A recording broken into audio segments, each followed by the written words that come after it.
everybody's here? Okay. Show of hands, sorry. Who plans on owning a home at some point in their life? Yeah. Okay, so pay attention. This has to do with all of you. Except for maybe somebody over there. Maka, you didn't raise your hand? I did. Okay, cool. Um, So, convective heat loss sounds like crazy scientific, but all it is air exchange from the outside to inside and passing through gaps in your walls. Most older homes have this, and you're probably familiar with a house that breathes. I know, sorry, forgive me. Where are you at? Mary Beth is from a home that was built in the 1800s, and it's probably a very comfortable home. You sit by the fire, and if you go too close to a window during a windy winter day, you feel the air blowing into the house.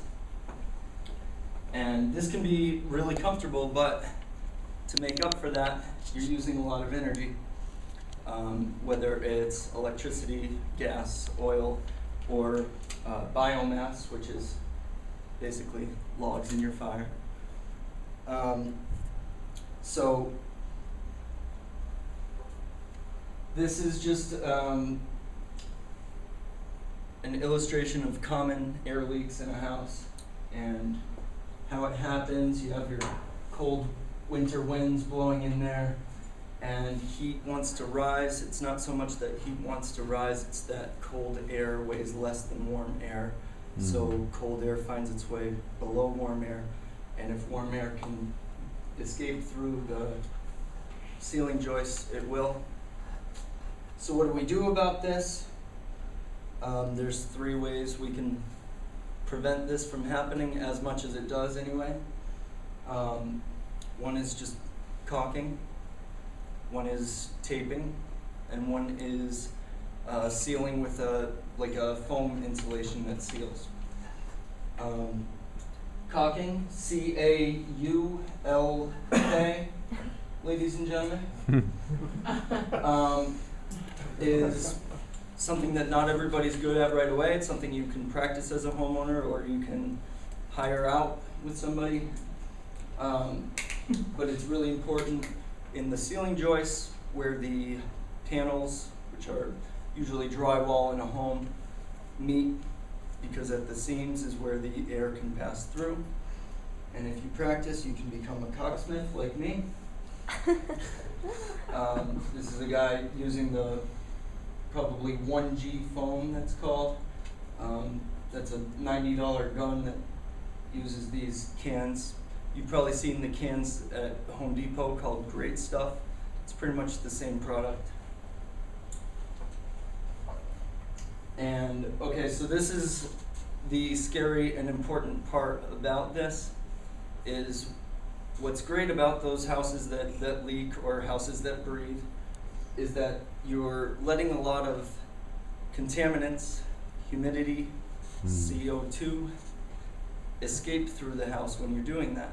So if you have a fireplace, or you have a gas stove, or if your house just has natural humidity like from your shower or from boiling water on the stove, those things need to get out of the house, otherwise you're going to cause poisoning of people, or buildup of moisture in the walls, and then you'll have mold, mildew, and everybody will be sick.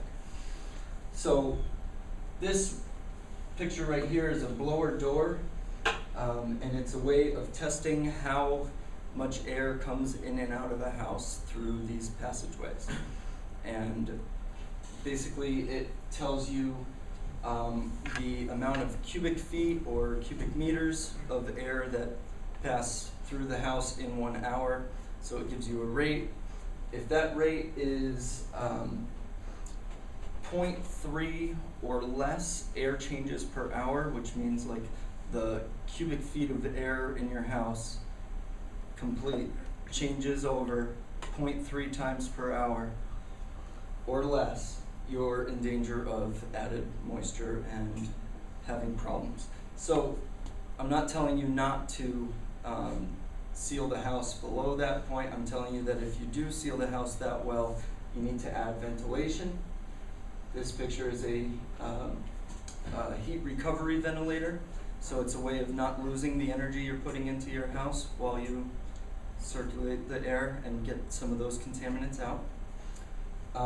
And I'm not advocating that you don't have to insulate a house. I want to show you this real quick. So here you have the amount of air sealing or the amount of insulation on this part of the graph here. And then on this part is your savings.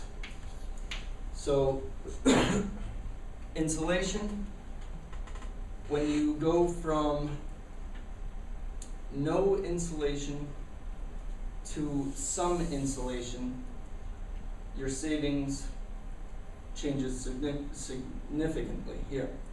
So that's a pretty linear line there. And then, but then when you, as you add more insulation, your savings, I labeled these wrong, didn't I? Yeah. So, but the point is, everybody see what I'm trying to say here? Okay. But when you add air sealing, there's no point at which it doesn't return on your investment. And then you can sit back and enjoy your fire and cozy home.